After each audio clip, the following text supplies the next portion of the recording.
Hello दोस्तों, स्वागत है आज एक और नई वीडियो में। आज हम लोग इस वीडियो में पढ़ने वाले डिस्कवरी ऑफ प्रोटॉन। प्रोटॉन की खोज कैसे हुआ था, साथ ही साथ हम लोग समझ लेंगे एनोड किरण। एनोड किरण से ही प्रोटॉन की खोज हुआ था, समझे। तो आज हम लोग इस लेक्चर में सीखने वाले डिस्कवरी ऑफ प्रोटॉन। प्रोटॉन की खोज किस तरह हुआ था, वैज्ञानिकों ने किस तरह मशक्कत किए थे, मेहनत किए थे प्रोटॉन की खोज करने के लिए। तो आइए हम लोग वीडियो को स्टार्ट करते हैं। सबसे पहले गोल्डस्टीन सन 1865 ईस्वी में यानी 1865 में गोल्डस्टीन आए और लगे इसी डिस्चार्ज ट्यूब पर एक्सपेरिमेंट करने। गोल्डस्टीन ने क्या किए कि एनोड और कैथोड को तो लिए, लेकिन कैथोड में बारीकी छिद्र कर दिए, उसमें छोटा छोटा छिद्र कर दिए गोल्डस्टीन ने।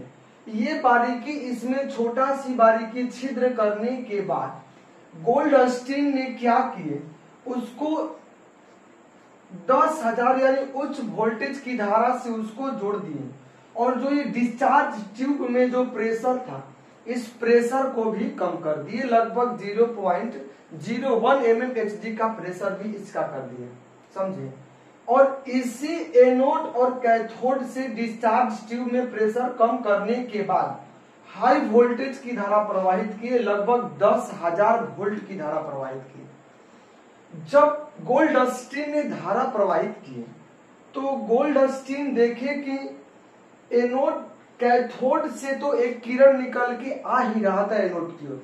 जैसे इलेक्ट्रॉन की खोज में हम लोग पढ़े कि कैथोड से एक किरण निकल के कहा जा रहा था, एनोड की ओर जा रहा था। सेम रिजल्ट इसमें भी गोल्डस्टीन देखा, लेकिन कुछ और बात के नोटिस किए। देखें, जो कैथोड में बारीकी से छिद्र हुआ है, उस छिद्र के पार भी एक अदृश्य किरण जा रही थी और वे सीधी रेखा में जा रही थी।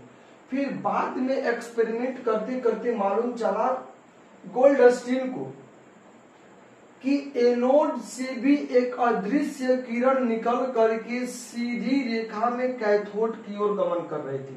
यानी इससे दो प्रकार की निकला। डिस्चार्ज ट्यूब में दो प्रकार की किरणें निकली। एक की किरण कैथोड से निकल करके एनोड की ओर जा रही थी और एक किरण एनोड से निकल करके कैथोड की ओर जा रही थी और इस छिद्र को सीधे पार कर रही थी, एक सीधी रेखा में पार कर रही थी। गोल्डस्टीन ने देखा और ये अदृश्य किरण थी जो दिखाई नहीं दे रही थी। गोल्डस्टीन ने लगी बारीकी से उसको भी अध्ययन करते करते उसको भी, मतलब गोल्डस्टीन उस किरण, अदृश्य किरण को नामकरण नहीं कर पाए, समझे।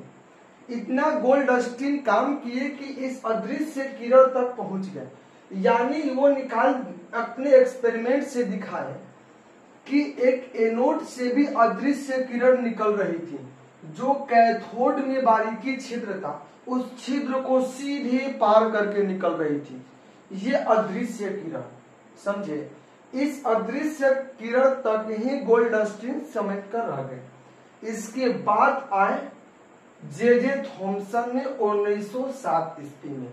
सबसे पहले गोल्डस्टीन ने 1865 ईस्वी में एक्सपेरिमेंट करके अदृश्य किरण को पहचाना, लेकिन उसका नामकरण ये नहीं कर पाए।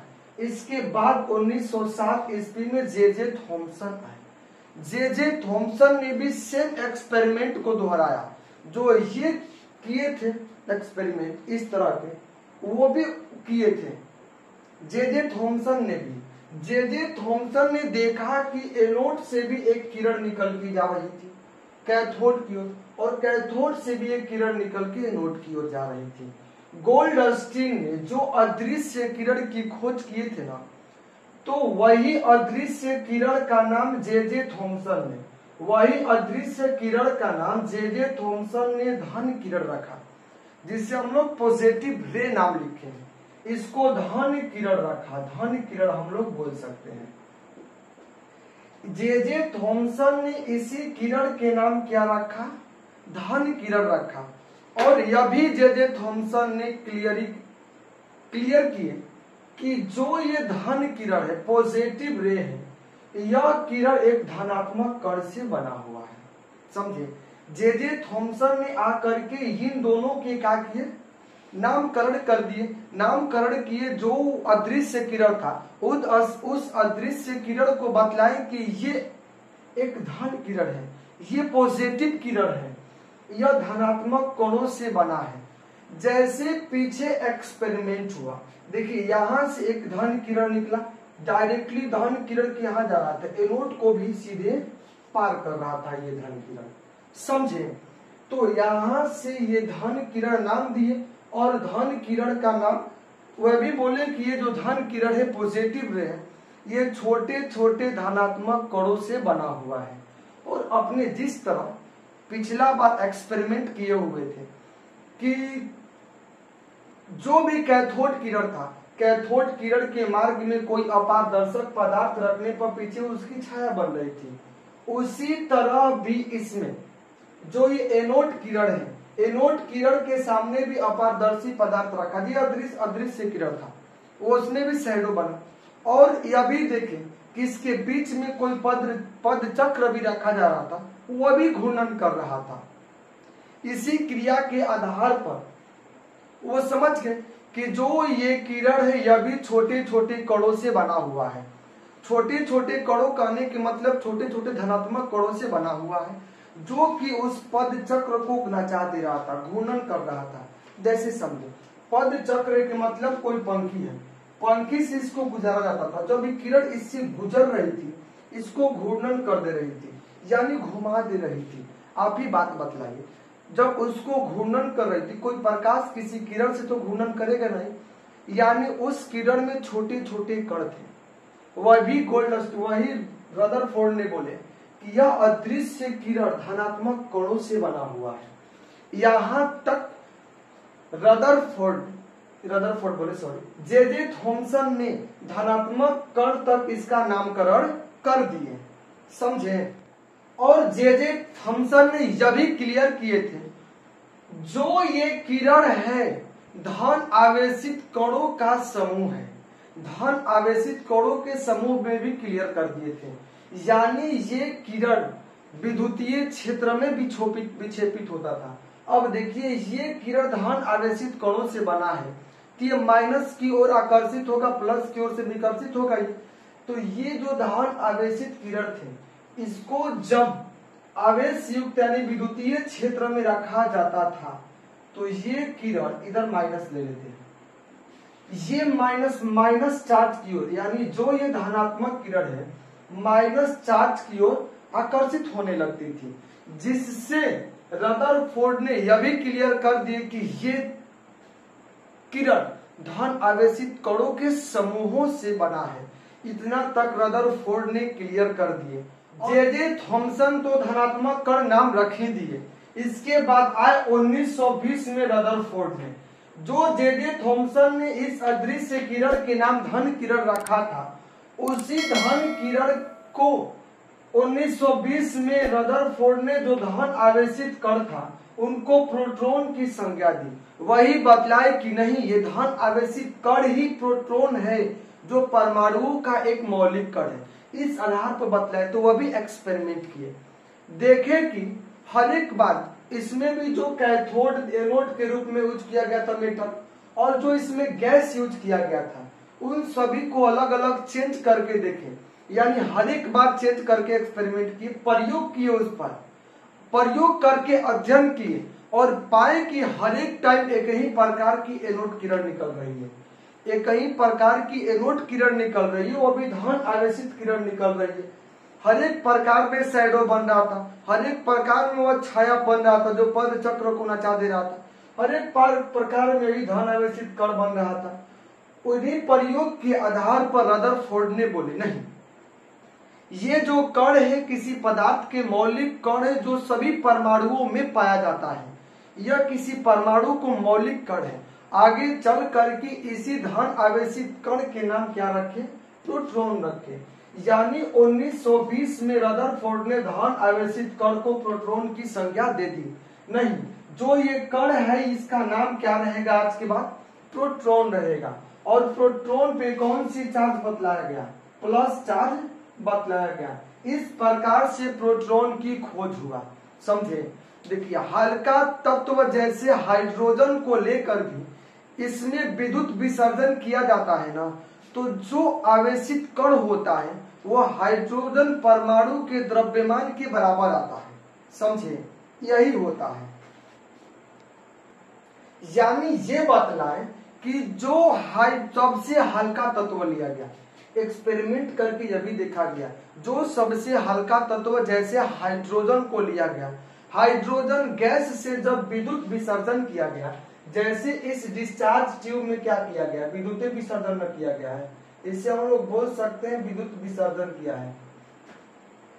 जब डिस्चार्ज ट्यूब में हल्के तत्व के गैस जैसे हाइड्रोजन गैस को लेकर के जब इसमें विद्युत विसर्जन किया गया, तो देखें कि जो ये धन आवेशित कण था हाइड्रोजन परमाणु के द्रव्यमान के बराबर हो रहा था। यह भी एक्सपेरिमेंट के क्रम में यानी प्रयोग पर यह भी अध्ययन किया गया, प्रयोग में इसको भी अध्ययन किया गया है। तो आप देखें कि प्रोटॉन की खोज कैसे हुआ, इस प्रकार से जाकर के प्रोटॉन की भी खोज हो गया। समझे, प्रोटॉन में भी जो प्रोटॉन कण होता है, प्रोटॉन पर कौन सी चार्ज होते हैं, प्लस चार्ज होते हैं, इतना आप लोग समझ लिए। और एक प्रोटॉन की परिभाषा भी दिया गया, जो कि अभी अभी हम बोर्ड पर लिख दे रहे हैं, उसे आप लोग कॉपी पर नोट भी कर लीजिएगा। आइए हम लोग उस परिभाषा को भी देख लेते हैं। अगर आप ये वीडियो समझ लेंगे तो बहुत ही तक याद रहेगा। आप इसको समझिए, याद करिए, नोट करिए कॉपी पर, जैसे जैसे बोल रहे हैं। प्रोटॉन की खोज, इलेक्ट्रॉन की खोज भी पढ़ा चुके, अगर आप नहीं पढ़े होंगे तो जा करके वीडियो आप जरूर देखें, प्ले लिस्ट में सेव है या डिस्क्रिप्शन में सेव है या आई बटन पर सेव है, आपके ऊपर एक लाइन इस तरह आ रहा होगा, वहीं पर सेव जा करके वो वीडियो देख लीजिए। क्या परिभाषा दिया गया था, ये तो प्रोटॉन की खोज हुआ, इसकी कहानी हुआ, इतिहास हुआ, कैसे खोज हुआ। बाद में एक्सपेरिमेंट प्रयोगों के आधार पर पता चला कि हाइड्रोजन परमाणु से एक इलेक्ट्रॉन उत्सर्जित होने के फलस्वरूप, यानी हाइड्रोजन परमाणु से जब एक इलेक्ट्रॉन उत्सर्जित होने के फलस्वरूप जो भी कण प्राप्त होता है उसे प्रोटॉन कहा जाता है। ये परिभाषा भी आप लोग याद रखिएगा कि हाइड्रोजन परमाणु से एक इलेक्ट्रॉन उत्सर्जित होने के फलस्वरूप जो कण, जो पार्टिकल, जो कण प्राप्त होते हैं उसे हम लोग प्रोटॉन कहते हैं। ये था कहानी discovery of proton. Discovery of proton के मतलब प्रोटॉन की खोज। प्रोटॉन की खोज एनोड किरण से हुआ, इसे यहीं से प्रोटॉन की खोज हुआ है। अब समझ लेते हैं, ये प्रोटॉन धन आवेशित कणों से बना होता है।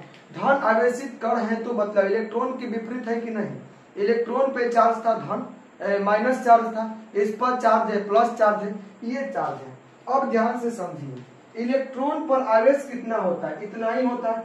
इलेक्ट्रॉन पर आवेश होता है इतना माइनस में, लेकिन हम लोग पढ़ रहे हैं अभी अभी प्रोटॉन की आवेश, तो ये प्लस चार्ज में होते हैं। समझे, ये प्लस में थे और जो इलेक्ट्रॉन में है वो माइनस में है। समझे इतना आप लोग। देखिए इसका द्रव्यमान इतना होता है 1.6726 गुणे 10 के पावर -27 केजी इसका द्रव्यमान होता है। समझे। अब देखिए यहाँ इसका तो द्रव्यमान भी हम लोग समझ लिए और इस पर आवेश भी समझ लिए, आवेश इतना होता है। तो अगर कोई भी आपसे पूछेगा कि प्रोटॉन पे आवेश कितना होता है, बोलेंगे प्लस चार्ज होता है। प्लस चार्ज कितना प्लस चार्ज होता है, 1.6022 गुणे 10 के पावर -19 कूलम होता है। और उसका द्रव्यमान कितना होता है, 1.6726 गुणे 10 के पावर -27 केजी, इतना इसका द्रव्यमान होता है। आपको ये बात समझ में आई होगी। एक बार और इसको रिवाइज कर लेते हैं, थोड़ी ध्यान से समझिएगा, बारीकी से समझिए। हमारा मकसद है कि आपको सिखाना, आप सीखिए, इसे नोट करिए और बाद में इसे रिविजन भी करिए, ताकि पुरोहित तक कभी भूल न सके। किसी को पढ़ाना होगा तो आप पढ़ा दे, समझा दे उसको अच्छे से, ताकि वह भी समझ जाए। तो ध्यान से समझिए, फिर से इसको एक बार इसको रिवाइज करवा दे रहे हैं। ध्यान से सुनिएगा, समझिएगा, तब वीडियो को हम लोग एंड करेंगे, जिससे आप लोग को जल्दी याद होगा। देखिए हम लोग पढ़ रहे एनोड किरण और प्रोटॉन की खोज, यानी एनोड किरण से ही प्रोटॉन की खोज हुआ है। यानी प्रोटॉन की खोज को हम लोग डिस्कवरी ऑफ प्रोटॉन बोलते हैं, जिसे प्रोटॉन की खोज कहते हैं। सबसे पहले गोल्डस्टीन ने 1865 ईस्वी में एक विसर्ग नली यानी डिस्चार्ज ट्यूब लेकर के कैथोड और एनोड को जोड़ दिया। और ये गोल्डस्टीन किए का जो ये कैथोड है ना, कैथोड में एक बारीकी से छिद्र कर दिए, कई सारे बारीकी से छिद्र कर दिए, और इसका जो दाब है, प्रेशर है जो इस ट्यूब का, इस ट्यूब के प्रेशर भी लो प्रेशर कर दिए, बहुत कम प्रेशर कर दिए, लगभग 0.01 mmHg के प्रेशर इसका कर दिए। समझे? इतना प्रेशर करके इससे उच्च धारा प्रवाहित की, उच्च विभवांतर की धारा प्रवाहित की, लगभग 10,000 वोल्ट की धारा प्रवाहित किए थे। जब धारा प्रवाहित किए तो देखे कि इसमें से एक अदृश्य किरण निकल करके, यानी एनोड से एक अदृश्य किरण निकल के कैथोड की ओर जा रही थी, और एक कैथोड से किरण भी एनोड की ओर जा रही थी, जो कि हम लोग इलेक्ट्रॉन की खोज में पढ़े थे कि कैथोड से एक किरण एनोड की ओर आ रही थी। अब देखिए, यहां से भी एनोड से भी एक किरण निकल करके कैथोड की ओर जा रही थी।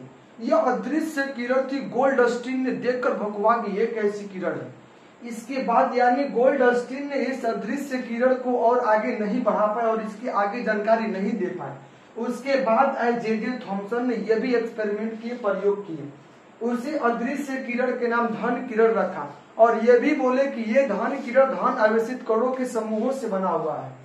यह यानी बोले कि यह जो धन किरण है वह किससे बना हुआ है? धन कणों से बना है। जो ये अदृश्य किरण यानी जो ये पॉजिटिव रे है, इसे धन किरण बोलते, तो यहाँ पर लिखा हुआ है यह धन किरण किससे बना हुआ है? धनात्मक कण से, यानी ये प्लस चार्ज से बना हुआ है। इसके बाद यह भी यहीं पर थम गए। उसके बाद आए 1920 में रदरफोर्ड ने इस धन आवेशित कणों का नाम क्या दिए? प्रोटॉन की संज्ञा दी। यानी रदरफोर्ड ने भी कुछ एक्सपेरिमेंट किए और उसी एक्सपेरिमेंट के आधार पर क्या बोले कि नहीं, यह प्रोटॉन है, यह किसी पदार्थ के एक मौलिक कण है जो सभी पदार्थों में पाया जाता है। कई बार एक्सपेरिमेंट किया गया। हर एक जो ये एनोड कैथोड है ना, एनोड कैथोड को बदल बदल के भी प्रयोग किया गया था। इसमें की गैस भी बदल के प्रयोग किया गया था, और कर करके बार बार जब प्रयोग किया जा रहा था उसमें एक ही प्रकार की किरण निकल रही थी जो एनोड किरण थी। एनोड किरण भी पद चक्र यानी इसके बीच में जब पंखी को रखा था तो उसको भी घूर्णन कर दे रहा था, पीछे शैडो भी बन रहा था।